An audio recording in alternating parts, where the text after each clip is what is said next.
Dominick Cruz came out and said, if you leave the sport undefeated, aren't you leaving something? Didn't you not push yourself far enough? Now, the reason I love that Dominick said that, and he elaborated on the thought, but stop right there. The reason I love that he said that is I've thought that for years, and I've never known how to bring it to you guys. I've never known how to package this.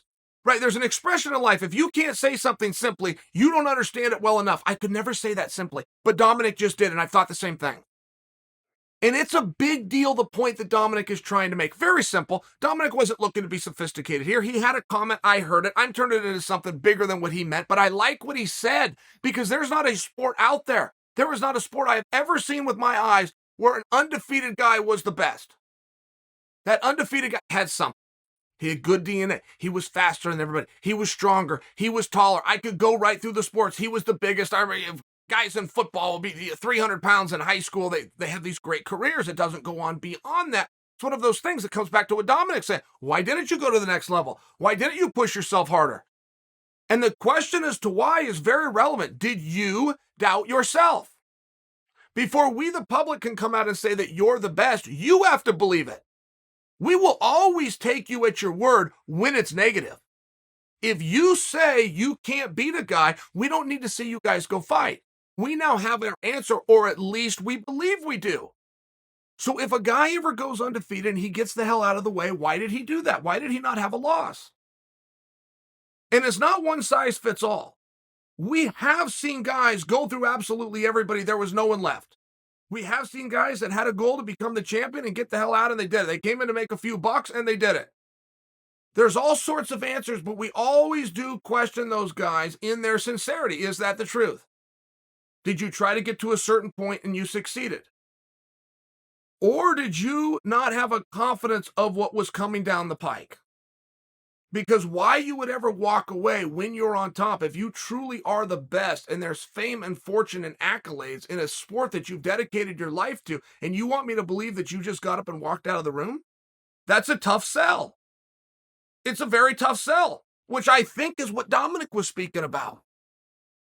There are some sports, take the Olympic Games. The Olympic Games comes every 4 years, and a guy will win the Olympics and never compete again. Sometimes he doesn't want to put it on the line. Sometimes he's achieved his highest feat. And sometimes he does believe he's still the best, but isn't sure that's going to be true 4 years from now. So you get a little bit of a pass. You see where things are different. But when we do have guys get up and walk out of the room in MMA, you do have to wonder why. Because if you're talking about their legacy and you're talking about all-time best, you are talking nothing more than a conversation where you have to convince people verbally.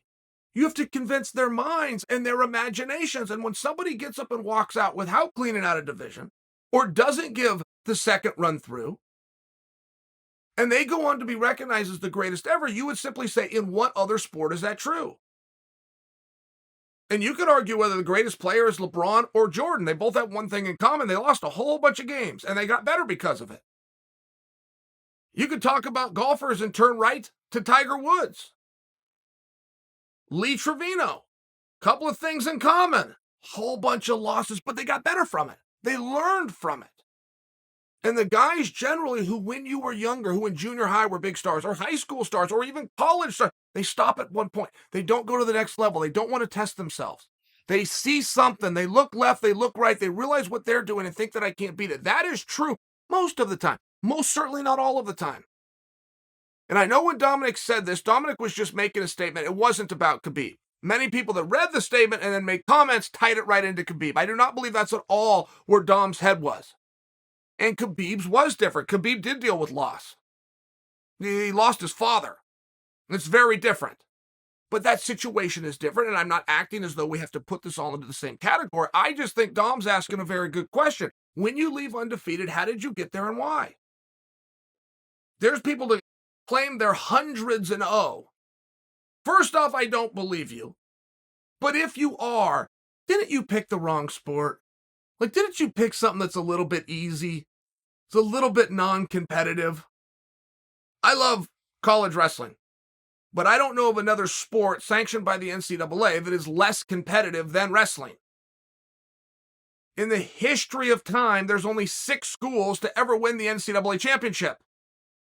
See if I can name them. Arizona State, Minnesota, Oklahoma State, Iowa, of course, Penn State, Ohio State. Did I get all 6, or is there a 7th that I'm missing? I think you guys still understand my point.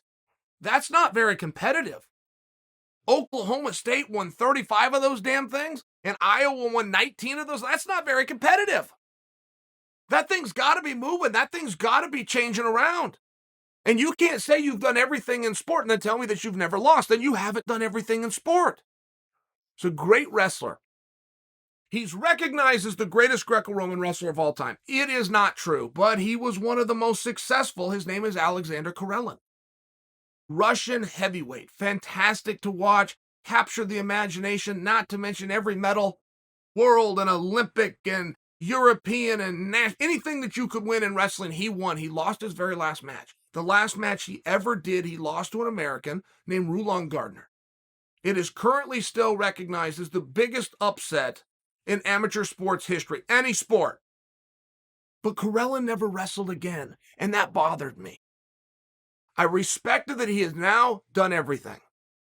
You cannot say you've done everything in sport and then tell me you've never lost. Losing is a huge part of sport. I need to see how you're going to respond.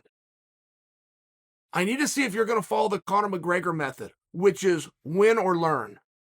Because it's an easy thing to say, but a lot of guys don't. They get stuck in a crack. Karelin's scenario is different, by the way. Karelin has said ahead of time, 1 year ahead of time, in fact, this will be my last year. That was the last match of the year, happened to not go his way. So Karelin doesn't fall into the category of somebody who couldn't get up when they were down. It's just one of those things that I wish I could have seen. I would have liked to have seen, with a loss, how he responded.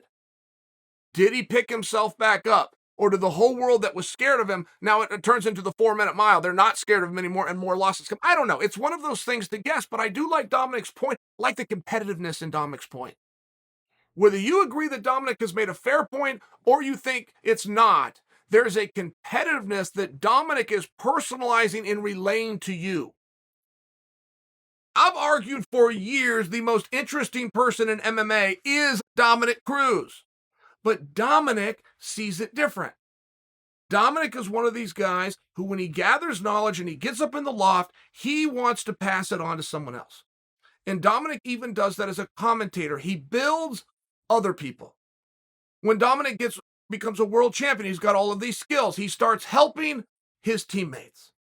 He starts traveling the world and cornering and helping somebody else. That's how Dominick sees it. If Dominick would have been this selfish and just let you guys know who he is, I maintain for you, he is the most interesting guy. You guys just don't see it. He is the funniest guy. He has the best stories. He is the best storyteller. He is the most charismatic guy. Number one. But Dominick never uses that. And if you want to find out who Dominick is, you got to listen to things that he's saying. He was attempting to speak about the field. But like most of us, when we speak, we're actually expressing who we are. Dominick Cruz never would have left the sport undefeated. Wouldn't do it. Would have stayed around. I got to tell you, I would have done the same thing. I would have stayed there. I would have made sure I passed the torch. And it wouldn't have just been because that's better for the sport and the organization. I don't want to leave anything on the table. I wanted them all. If I could have had that one moment, that one memory, share that with my team and Clayton Hires, I would have done it. But there are other guys like George St. Pierre who gave everybody a chance and then came back and gave another chance and just none of them could have done it. And you get tired of doing something. There is, in all fairness. And Khabib was extremely dominant. The comment section on Dominick's comments there that thought this was tied to Khabib, I don't see it that way at all. I don't think Khabib entered Dominick's head. I don't think anyone entered Dominick's head but what came out from Dominick's heart. He was speaking about himself, but there's something about it that is very admirable.